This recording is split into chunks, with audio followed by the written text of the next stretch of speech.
If your polygel nails are not lasting at least a month, here's an in-depth tutorial that you can follow along with. Starting with prep, this is usually one of the main causes of lifting or your nails popping off after a few days. You want to start off with pushing back the cuticle very gently and make sure you're being thorough. You can also use a micro taper bit if you have extra cleanup to do. And finishing off with a 240 grit sanding band. Now I'm going to dehydrate and remove any dust with Young Nail Swipe just to remove any oils and anything else that may be left on the nail plate. Now we're going to apply our tips, and honestly, the more I do polygel nails, it's been a few years now, the more I realize how important this step is and how it's a really overlooked cause as to why your nail set might not be lasting. It's really important to use a nail tip that's not too big, not too small. It's the right curvature and the perfect size, because if it's not, it doesn't really matter what application you do over it, it might just pop right off. So once you've sized out your nail tips, I like to use a brush on glue to glue on my tips. I use Young Nails brush on glue, and then I go ahead and reshape and file.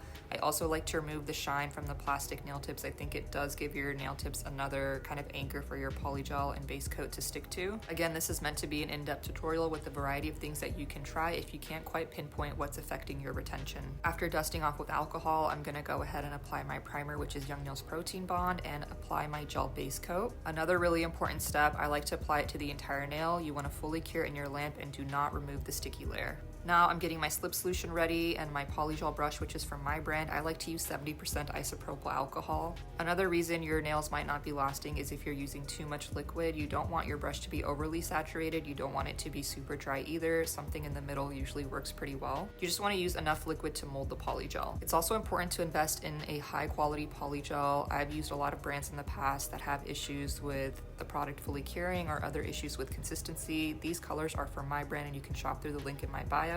Application may be another step that's causing issues with your nails if you're not building the structure of the nail correctly. So if you're not applying it in multiple beads or at least 2 beads, I would recommend trying it out. It makes it a lot easier and less overwhelming to build up the structure of the nail. Especially in the cuticle area, this is another common place that you might experience lifting, so I like to place the second bead below the cuticle area and then work the product up and make sure it's nice and flush with the corners of my brush. And then during shaping, you can refine the structure of the nail as needed. I like to use a 5-in-1 bit and a hand file, and that's the full tutorial. I hope this helps. You can also check out my YouTube channel for more in-depth videos as well.